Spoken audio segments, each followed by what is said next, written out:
Hello and welcome to Nationwide on the network service of the NTA. I am Olajide Bello. Many thanks for joining us. Remember, you can watch this broadcast live on our website, nta.ng/live, and on our other social media handles displayed on your screen. Now let's start from the judiciary. The Supreme Court has upheld the conviction, 5-year sentence of former member of the House of Representatives, Farouk Lawan, who was convicted by a High Court of the Federal Capital Territory for receiving a bribe of $500,000 from a Nigerian businessman, Femi Otedola. In 2021, Lawan, as chairman House Audit Committee investigating oil subsidy, was sentenced to 7 years imprisonment for soliciting and accepting the bribe. But the Court of Appeal in Abuja in 2022 reduced the prison sentence to 5 years. He filed an appeal against the judgment, but took Supreme Court and dismissed Farouk Lawan's appeal for lacking in merit and upheld the appellate court's decision on the matter. The court has affirmed the judgment of Court of Appeal that the third count stands and is convicted on the third count and should serve the 5-year term.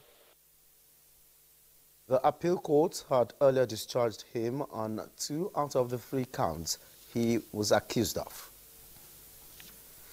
And the office of the President of the Senate, Godswill Akpabio, is not operating any loan program or palliative in conjunction with CBN or any agency.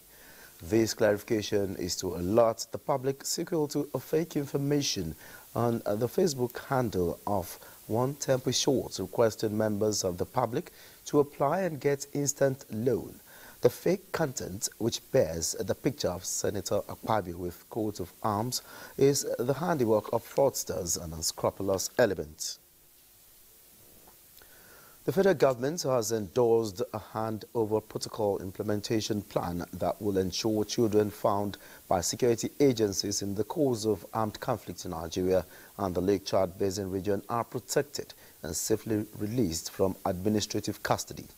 This is with the ultimate aim of reintegrating them into safe communities. Defense correspondent Ismail Musa witnessed the ceremony. Terrorism has for more than a decade ravaged the Northeast, destroying life and property, with women and children most affected. Records from the defense headquarters show that many children were abducted and forced into armed conflict, while some born into terrorist enclaves are socialized into terrorism. The handover protocol is a practical tool to prevent or reduce the detention of children encountered by military and security forces during armed conflict and present an opportunity to identify and transfer children allegedly associated with armed group within a period of 7 days to the Ministry of Women Affairs. The Nigerian Army shall ensure that all its personnel implement and adhere to the protocol on the protection of children found within theaters of armed conflict. While commending Nigeria for the ratification of the protocol, UNICEF, however, stressed that 4.9 million children in the Northeast are in their need of humanitarian support. 1.2 million are internally displaced children. The same number, 1.2 million children are refugees, and 2.5 are children that are part of host communities. Nigeria signed the protocol in 2022 and further reviewed and endorsed the implementation plan. In Abuja, Ismail Musa, NTA News. Nigerians are reminded of their responsibility in safeguarding and protecting critical national infrastructure and any project of government situated in their communities. This came up when 3 suspected vandals of railway sleepers were paraded by the Yobe State Command of the Nigeria Security and Civil Defense Corps in Damaturu. Adam Yusuf Ali reports. Parading the 3 suspected vandals, the Commandant, Nigerian Security and Civil Defense Corps, Yobe State Command, Adamu Idris Zakari, said they were arrested by men of anti-vandals units of the command with a trailer loaded with 450 pieces of railway sleepers. The exhibits were estimated at about 3.3 million naira purchase value, while its selling cost is put at about 6 million naira. These items are, wherever they see them, please, they should quickly report to the nearest security agency, particularly the Civil Defense Corps, because it's our own commandate. So, to some people it may look somehow, but actually it's something very, very valuable, because this is the railway itself. Without this, there will be no railway. The prime suspect, 25-year-old Adamu Abdullahi, claimed not knowing the nature of goods he was buying, even as he deals in scrap metals, while the driver of the trailer, Ibrahim, denied knowledge of what he was conveying. I regretted my action and I'm rolled with it. I was asked by my boss from Maiduguri to go and collect the items. The case is being handled by Intelligence and Investigation Department of the NSCDC, and the suspects will be charged to court after completion of investigation. In Damaturu, Adam Yusuf, NTA News. Minister of Solid Minerals Development, Dele Alake, says actions are being taken to put an end to the security challenges facing mining environments across the country. This was while briefing journalists after an interministerial meeting with chiefs of security agencies. Ekene Ndulwe reports. An irregular meeting between concerned ministers and chiefs of security agencies. But then, these are not regular times. The committee is concerned with spate of bloodshed in mining communities. After a closed-door meeting, Minister of Solid Minerals Development says decisions have been reached on securing Nigeria's natural resources. It's agreed here that we will meet in a fortnight to deliberate on the work plan submitted by the security agencies. And that work plan simply includes the formation of whatever outfits that we propose, and the modalities, the execution, the funding, and all details associated with the security outfits that we propose to create. On the recent explosion in Ibadan, the minister said outcome of investigations are still awaited. Another fortnight, these stakeholders will gather again, hopefully to kickstart a new era in securing Nigeria's natural resources and mineral sites. In Abuja, Ekene Ndulwe, NTA News. Security agencies should dominate and govern space in parts of the country to combat criminal activities and deploy technology as a force multiplier in the fight in crime. These were some of the recommendations at the end of the National Security Course.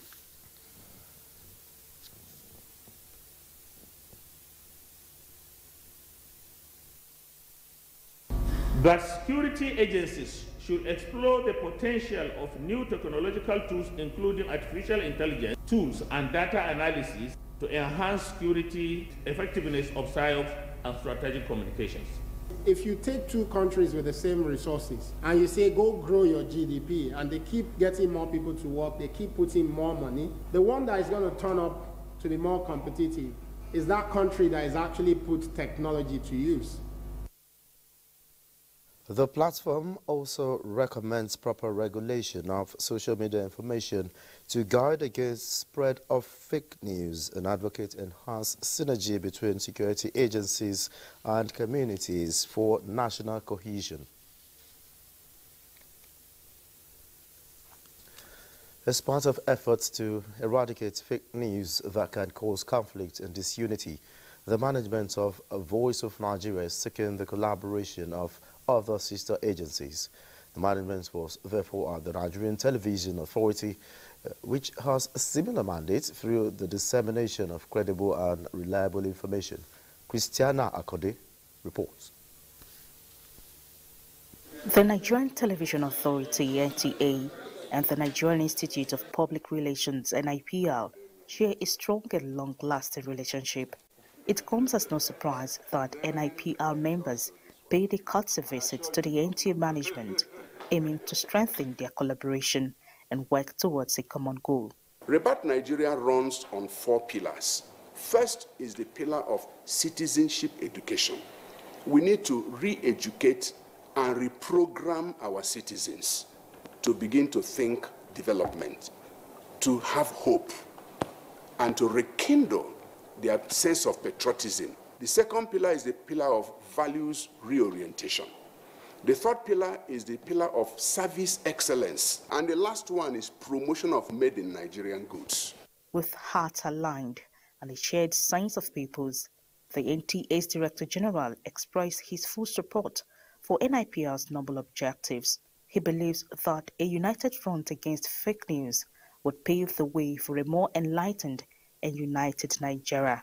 Apparently, I think almost we are all operating on the same page, trying to see how we can make Nigeria better and also correct some of these fake news and wrong narratives about this country.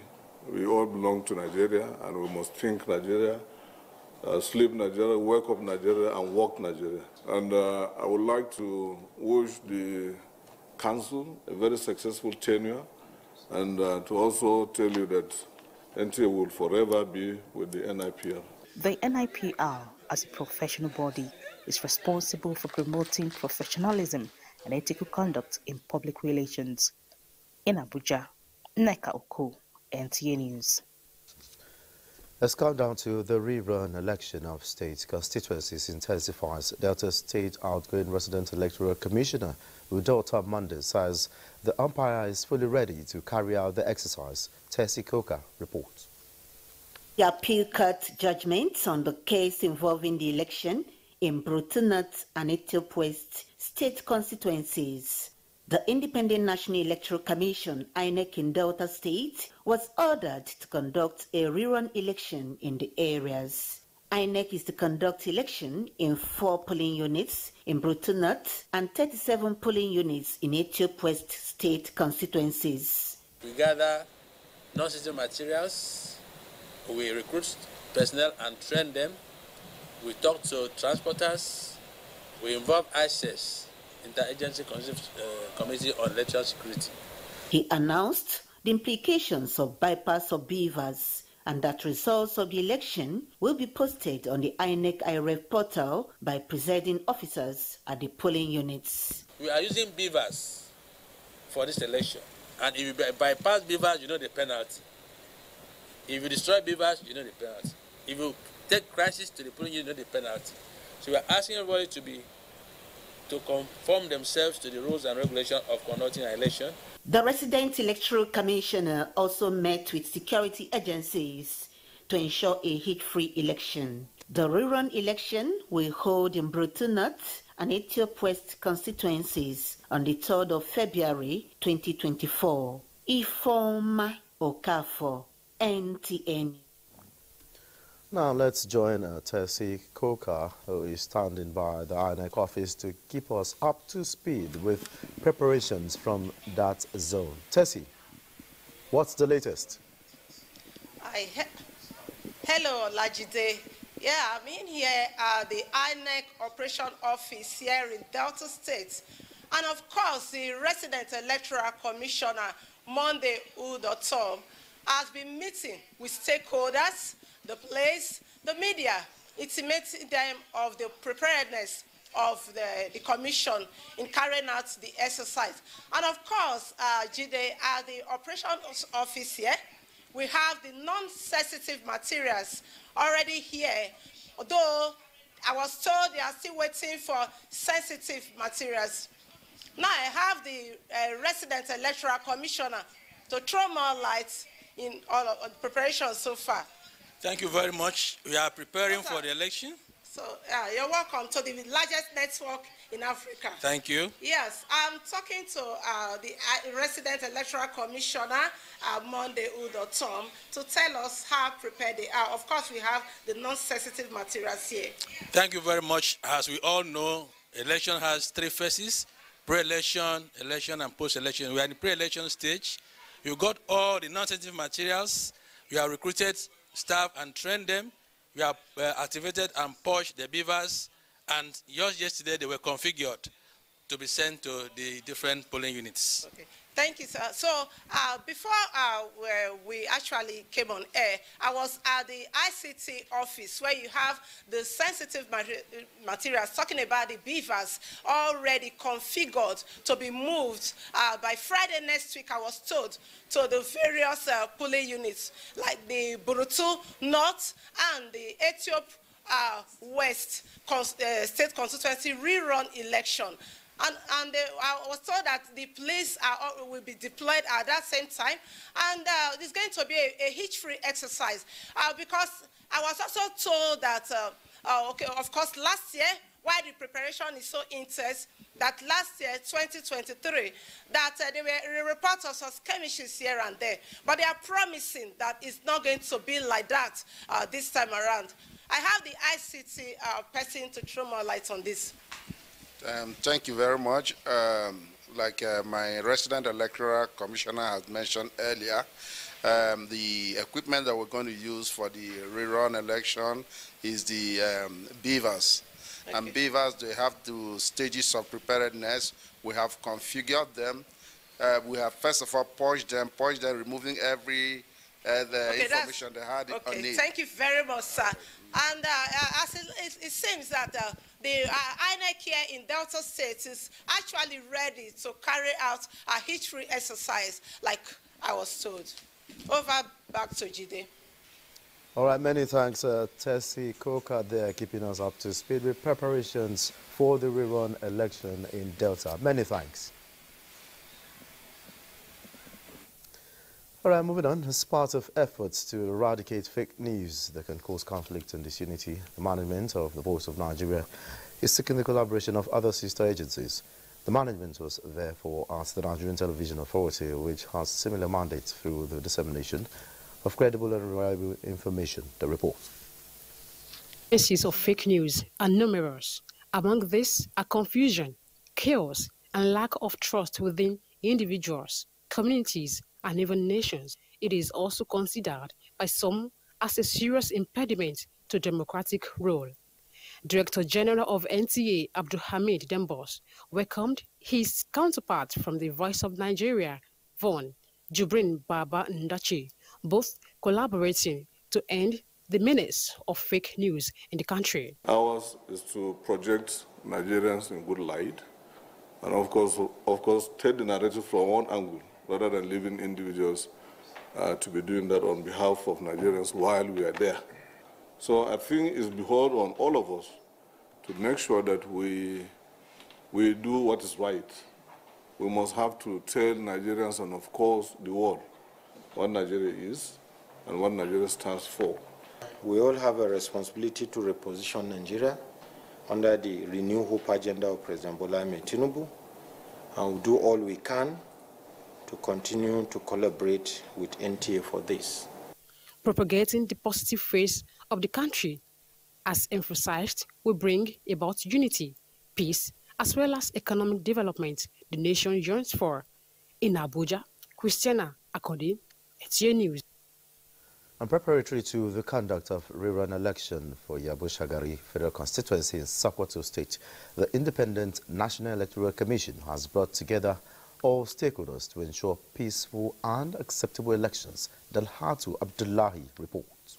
The State Electoral Stakeholders Forum meeting was as a result of the court order, which stipulated that the rerun election should be conducted in 18 registration areas and 46 polling units across 4 local governments, areas of Yabo, Shagari, Bodinga North, and Tambuwal West, covering 1 federal constituency and 2 state assembly constituencies. It is also in conformity with the Electoral Act 2022, which gives the electoral umpire the mandate to conduct the rerun election in the affected areas. A notice of the election was published in the concerned local governments constituencies on the 4th of January, while campaigns began from January 5th to 1st February 2024. The INEC Administrative Secretary appreciated the support received from various stakeholders that include political parties, civil society organizations, women groups, community and religious leaders, as well as the media. Head of Department Election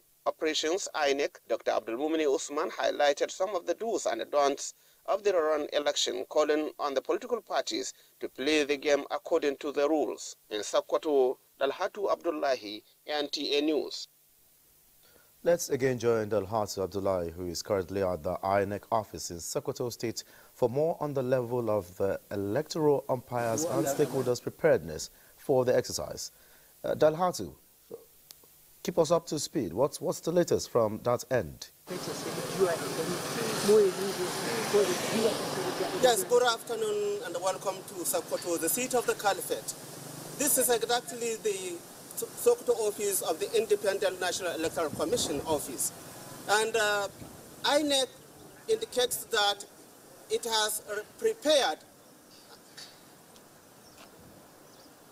Hello?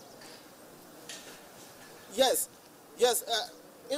Indications are that electoral umpire here in Sokoto is highly prepared for the 2024 run election in the federal constituency of Yabushagali and the State House of Assembly constituencies of Tambuwal West and Bodinga North. In Yabushagali federal constituency, 26 polling units are going to be having rerun elections on the 3rd of February 2024 with total registered voters of over 14,000 registered voters in the affected polling units. And in Tambuwal West constituency of the Sokoto State House of Assembly, 15 polling units are going to be engaged in the conduct of the rerun election with more than 10,000 registered voters in the affected polling units.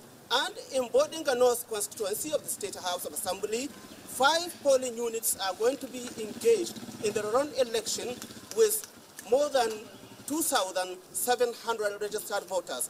The electoral umpire has already recruited the ad hoc staff, 200 number of them, comprising of the INEC staff and the NYSC personnel working, serving under the commission. And the coalition and returning officers engaged in the constituencies, that is the 2 State House Assembly constituencies and 1 federal constituency, are going to be brought from the university, Usman Danford University, Sokoto. And now that, in fact, preparations have already reached top gear, we are waiting for, the INEC umpire is only waiting for the 3rd of February for the conduct of the election. A stakeholders meeting was conducted, and in fact, all the political parties were in attendance and heads of security agencies, including the media. And the stakeholders meeting was equally successful. There was also a security meeting after stakeholders meeting, at which the heads of security agencies indicate high level of commitment to ensure security is being provided adequately and ensure hitch-free rerun election in the affected polling units across these 3 constituencies, that is 1 federal constituency and 2 State House Assembly constituency. Dalhatu Abdullahi there in Sokoto for keeping us up to speed. Moving on, you're watching Nationwide on the network service of the NTA. We pause for some messages. The news continues shortly. Thanks for being there. There is need for chief executives to be firm while also welcoming constructive arguments from heads of departments backed up by public service procedures to avoid financial misappropriation. This is the thrust of a retreat on effective utilization of resources and anti-corruption organized by Secondary Education Commission for Management Staff and Chairman of State Secondary Commission in the 6 geopolitical zones in the country. The retreat is organized to refresh the participants' memories on the application of the Public Service Rules, PSR, and financial regulations, especially in the areas of funds utilization and prevention of corrupt practices and discharging responsibilities.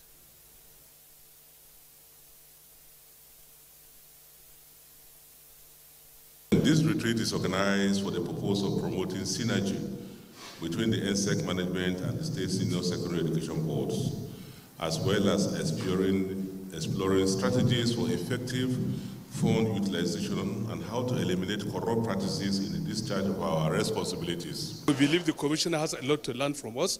We also have a lot to learn from the Commission and benefit from them. Were presented on promoting anti-corruption practices in the public service and sound public expenditure management. Heads of departments signed bond of performance with the Commission for the year 2024.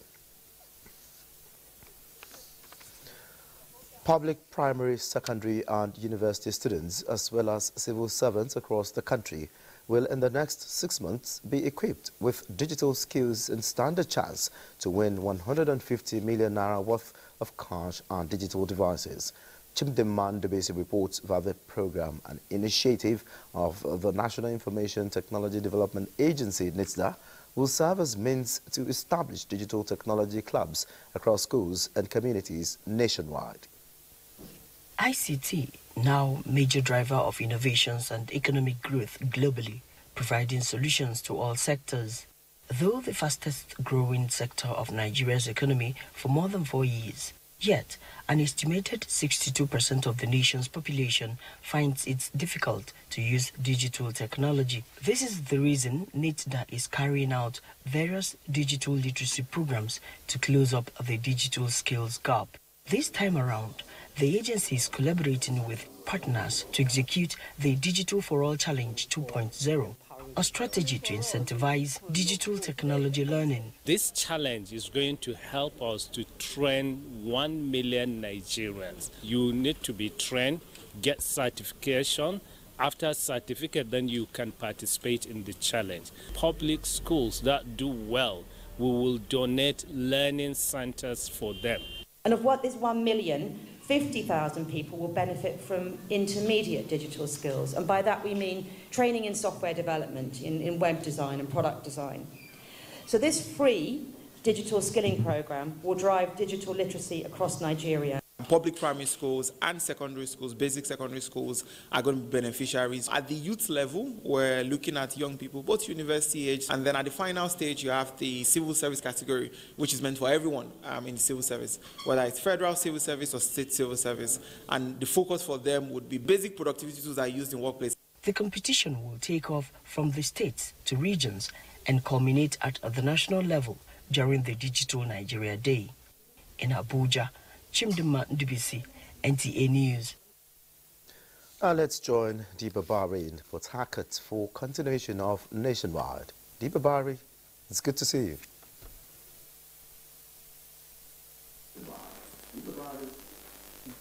Thank you, Olajide, and welcome to Port Harcourt. Governor Simlara Fubara has charged the renominated commissioners to uphold and defend the Constitution in the discharge of their duties. Governor Fubara gave the charge shortly after their oath of office. Osinachi Samuel reports. 9 out of the 17 commissioners of the Rivers State government resigned, which may not be unconnected with the political crisis experienced in Rivers State. The renomination and swearing in is in line with the presidential peace treaty initiated by President Bola Tinubu.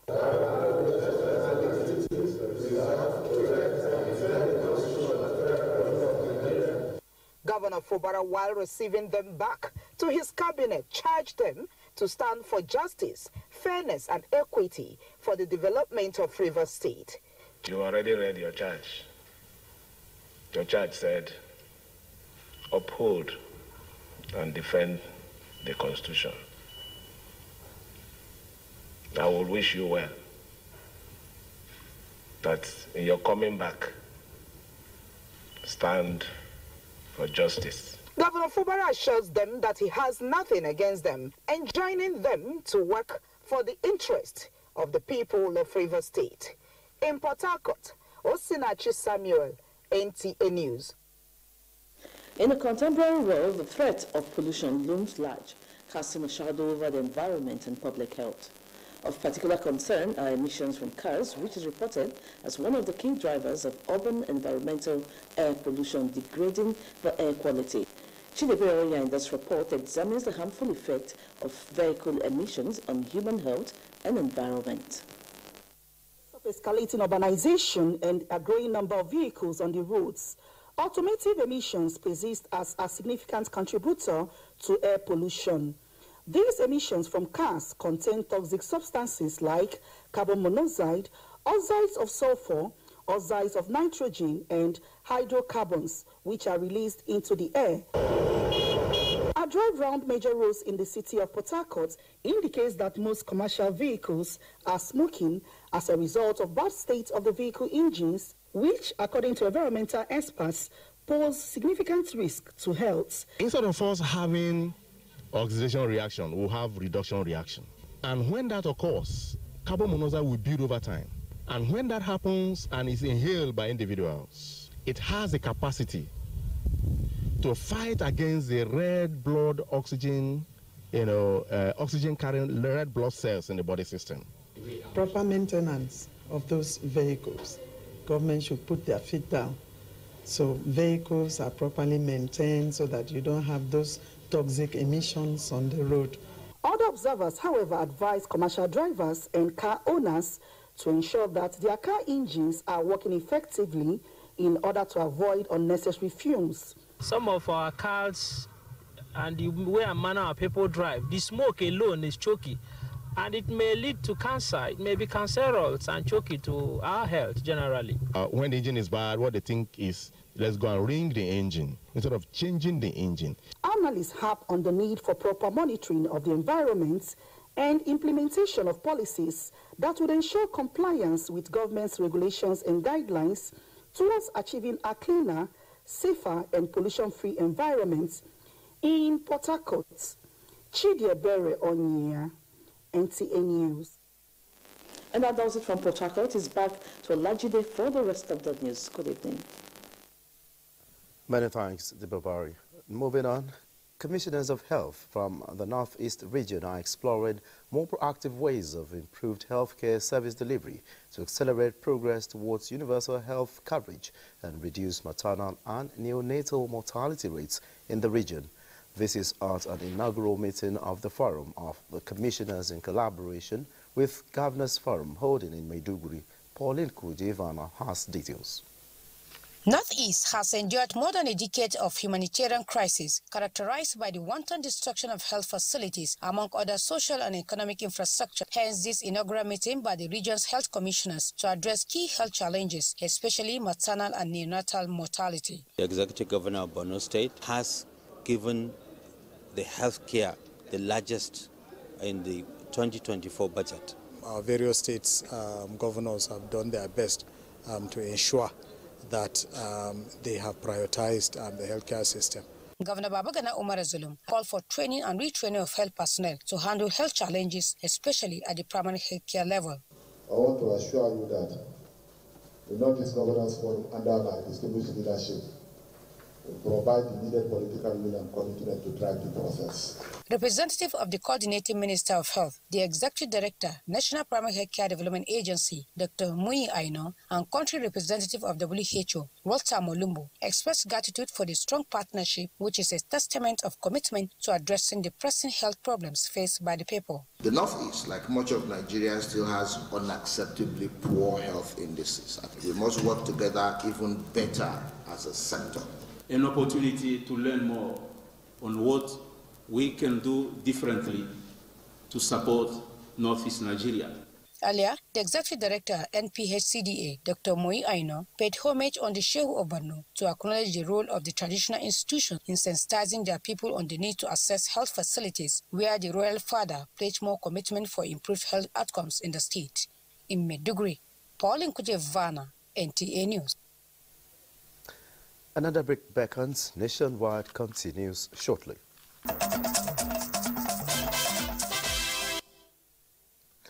Many thanks for being there. Hope is rekindled for officers of the Nigerian Immigration Service who were laid off 16 years ago without appropriate payment of their entitlements. Emmanuel Akila reports that the long struggles of the officers, the Bureau of Public Service Reforms and other stakeholders brought about the achievement.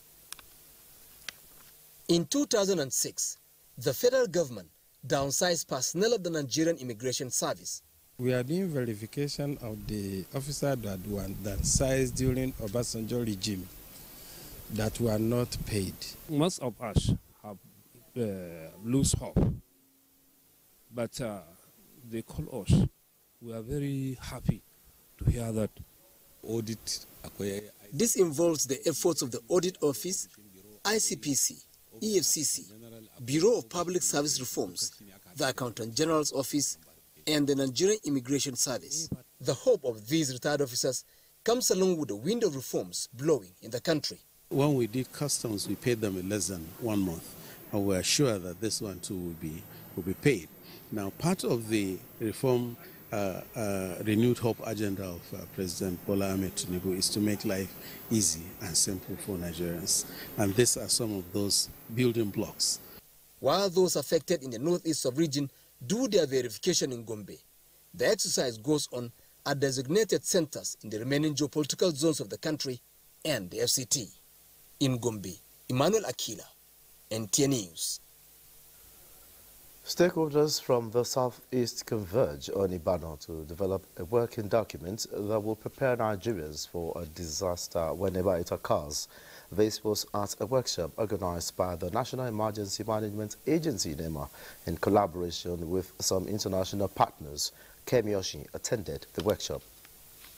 The escalating nature of existing and emerging disasters, both natural and man-made, with attendant effect on human lives, economy, and the environment, call for a paradigm shift in disaster risk management in line with the UNDP's Sahel Resilience Project and the African Union DRR strategy for 2024 to 2030. Even if it will happen, at least our efforts are reducing the risk. It's all about developing a national disaster strategy for our country, which we don't have yet. In furtherance of this framework, the National Emergency Management Agency is leading a multi-sectorial approach to develop a working document for Nigeria with contributions from strategic ministries and agencies of government at all levels. The National Emergency Management Agency has taken the lead, as always, and is bringing us together from the southwest. We need to know the risk that exists in our community and learn how to live with those risks successfully.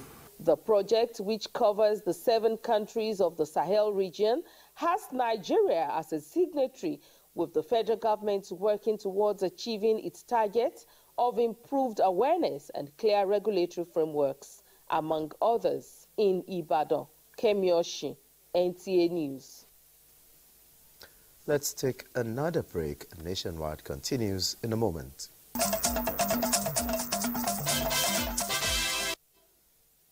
Glad to know you're still there. Economic experts say access to capital and expansion of funds remain a challenge to small businesses in the country. To overcome these efforts at facilitating financial access for MSMEs nationwide has been intensified by the Small and Medium Enterprises Development Agency of Nigeria, SMEDAN. This is as the agency has secured ₦1 billion funding agreement for small businesses in Katsina State. Moplank Dakok reports that the margin fund agreement with the state kicks off this quarter with an initial injection of ₦250 million. The deal was reached in Abuja between Governor Diko Umar Rada of Katsina State and the Director General of SMEDAN, Charles Odi. Used by the enterprises in Katsina, and they are going to use the facilities there for the development in many aspects, fashion design, leather and skin work, and a lot of other initiatives that was developed by SMEDAN and which we want to partner and to make sure that it is being properly utilized by the MSMEs in my state. This fund can be used for three things: to buy equipment for their businesses, for workspaces, and also working capital. Because what we're expecting to see is that there will be a lot of economic activities and galvanizing the economy from Katsina State. A similar agreement had been reached with the Anambra and Enugu state governments, and that of Katsina State is aimed at overhauling the Industrial Development Center (IDC) in Katsina State through discounted access to modern tools and essential infrastructure, including power, to enhance local production. Super Eagles prepare for Cameroon's African knockout stages commence. For these and more, let's join Gift George on Sport Update. Yeah, faced a country that we've played several times before, a country with good players, but we're focused, we're training. I believe with the team we have presently, we're going to win them convincingly. And we shouldn't take anything for granted. We have to be taking our chances. Players up front have to do their best. So Sime needs to take off all the pressure. Ahead of the 13th Africa Games scheduled for Accra, Ghana from the 8th to the 24th of March 2024, the Confederation of African Football (CAF) has announced the participating countries for the football event in the men and women's categories. In the men's event, the 8 quarter-finalists from the Under-20 Africa Cup of Nations in Egypt 2023, along with the host Ghana, qualify for the football event. The qualified teams are Nigeria, Benin Republic, Togo, Congo, Gambia, Senegal, South Sudan, Tanzania, Uganda, and host Ghana. On the women's teams, those that took part in the 4th qualifying round of the FIFA Under-20 Women's World Cup in Costa Rica in 2022 will earn a spot in the football tournament of the Africa Games. The qualified teams are host Ghana, Nigeria, Cameroon, Ethiopia, Morocco, Senegal, Tanzania, and Uganda. The last edition of the Continental Multi-Sports event in 2019 in Rabat, Morocco, saw Burkina Faso and Nigeria securing gold in the men and women's football event. With Sports Update, Gift George, NTA News. And that's it on Nationwide. Many thanks for being a part of it. I am Olajide Bello.